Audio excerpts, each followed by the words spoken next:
deeper into this, we have in the studio defense analyst Jose Custodio. Jose, thank you for being here. Hi, hello. Just got in.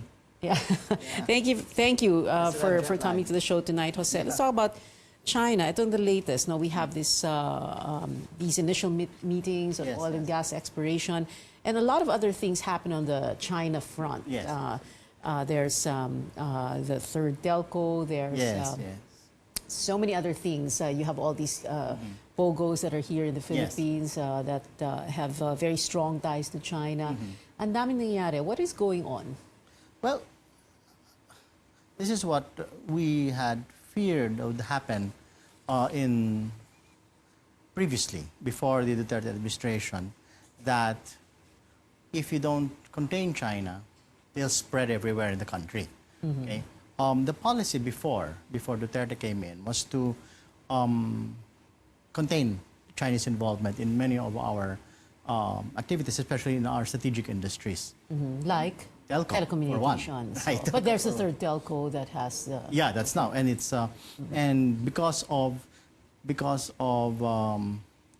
Chinese hacking and spying and espionage activities that would have been there even before.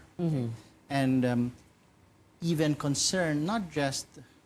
because the way it's being presented now is that, oh, there was Globe and Smart already before, there's other telcos, and then you have this one. So what's the difference? The difference is in the hardware itself, in fact. The issue is the hardware. In fact, even these other companies, there were concerns raised also about the use of Chinese hardware in their... What do you mean exactly? Like, for example, in many other countries, it has been discovered that the use of Chinese hardware has ended up in China using this to conduct espionage, okay, against countries that... Yeah, when you say Chinese hardware, what are you referring to? Like those brands? Yeah. Oh, like those made by Huawei and all of those other countries, all those other companies, okay?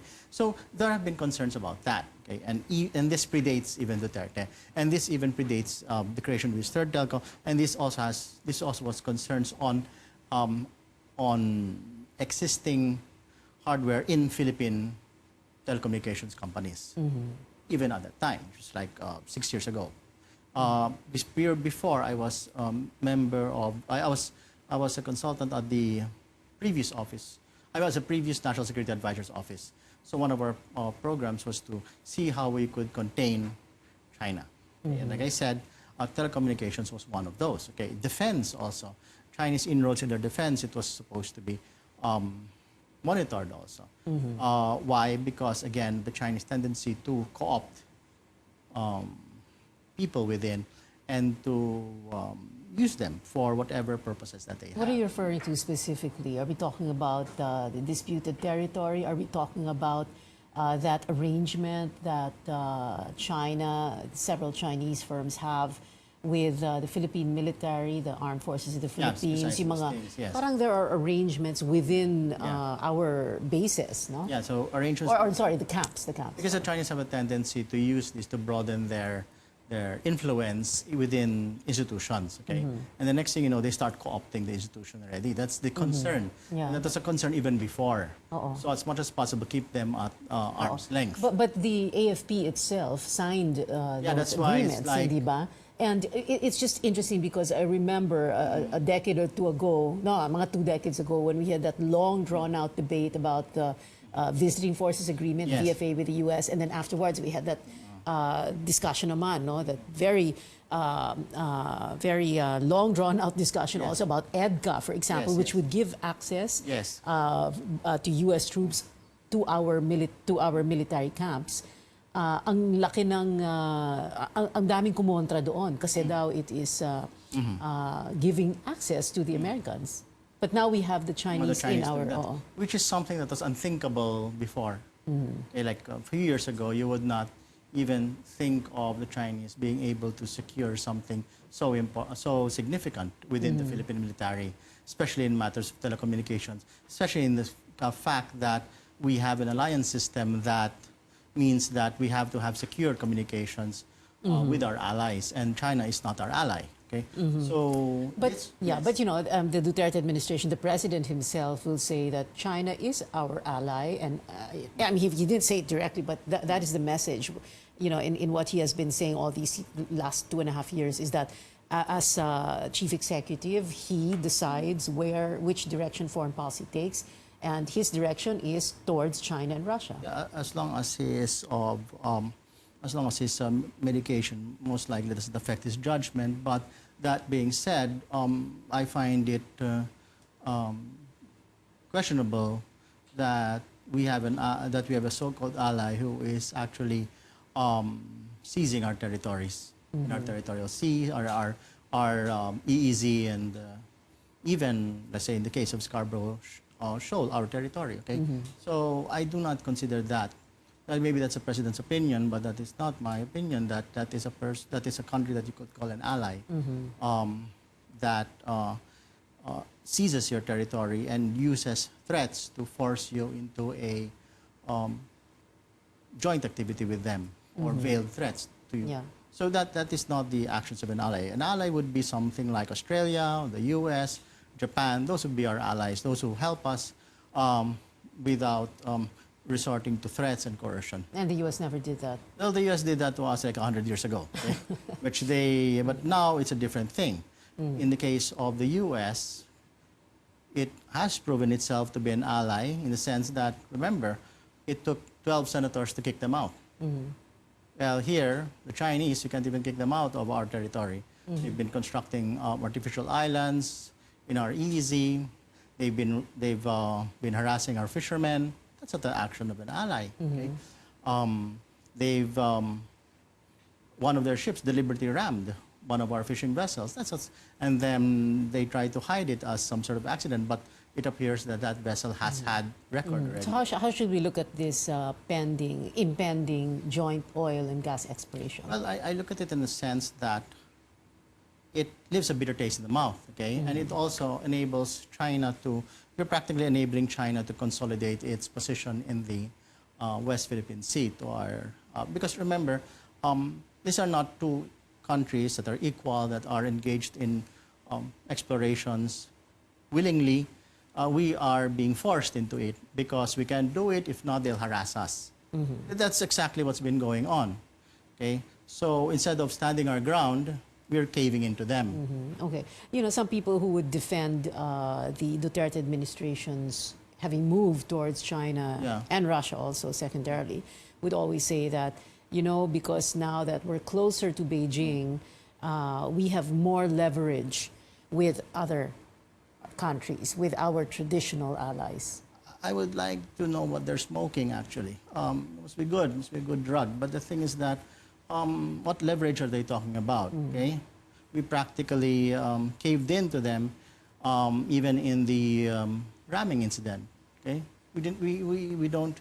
The Chinese have a very how do you call this thing? Patronizing view on us, because their perception of us is that we're just after money.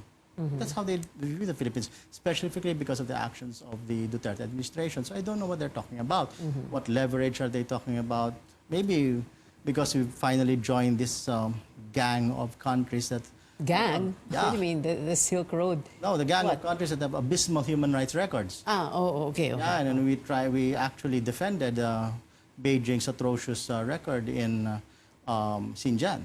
Okay, so maybe that's the type of leverage you're talking about, but my God, you know, from being a country that has stood at the forefront of human rights, now we're practically defending China's abysmal human rights record. That's how far we've fallen.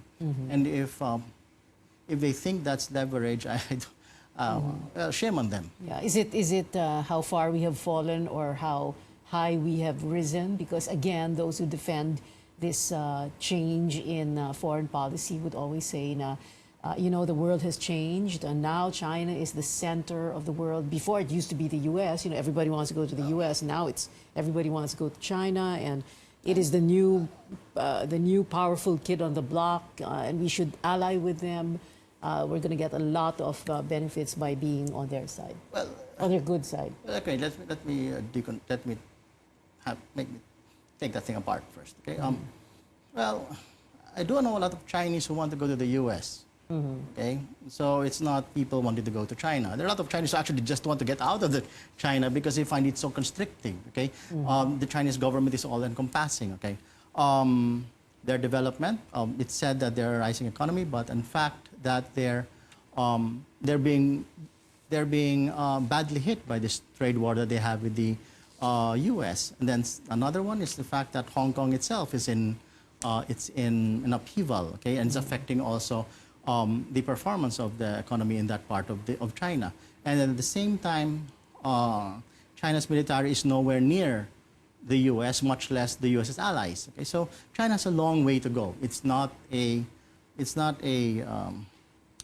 definite rise. Okay, it's not a behemoth. It's not a well. It's large as compared to the Philippines. Okay, in terms of capacities. Okay, but in comparison to the U.S., it has a long way to go. It has several generations to go before it catches up. And unlike the U.S., China is fragile because of the fact that it's potentially in upheaval. It has potential. It has a potential capacity to deteriorate into outbreaks of mass violence. Okay? Let's say, for example, the Xinjiang issue, then you have Hong Kong, then you have the Falun Gong, you have all of these things and then you have China's unequal economic development. Okay? So China is still a fragile country. It's not that irresistible force as many panda huggers, as I would call them. Okay. Panda huggers. Huggers. Yeah. Okay. Panda huggers, as they would describe China. China's a long way to go. And in fact, the Chinese, like I said, for all their take about the U.S. being an adult, I find it that the destination of many Chinese is actually to go to the U.S. Okay. You know, Jose, we're going to shift gears a bit. We have a minute to go, but I wanted to ask you very quickly, since nandito ka na rin, about the killing of al-Baghdadi. Does this have any, and I know that on the other side of the world, does this have any real dent on ISIS allied groups here in the Philippines? Are they going to become more militant, or are they going to go even more rogue after this? Well, the thing is that the ISIS situation in the Philippines is indigenous in context. In fact, ISIS just rides on whatever indigenous problem that we have here. So that means, kasi ang Abu Sayyaf natin kidnapping, ang cottage industry, yes, ganon. And then, so harassing, piracy. Right, so tuloy yan. Even without, tuloy yan, and then parang binigyan lang ng, parang binindisyon na lang ISIS, and binigyan ng pera. Okay. So everything here is about getting money. Okay, so that may be affected, okay, but still there. All right. Jose Custodio, defense analyst, thank you very much Thank you very much for being with us tonight.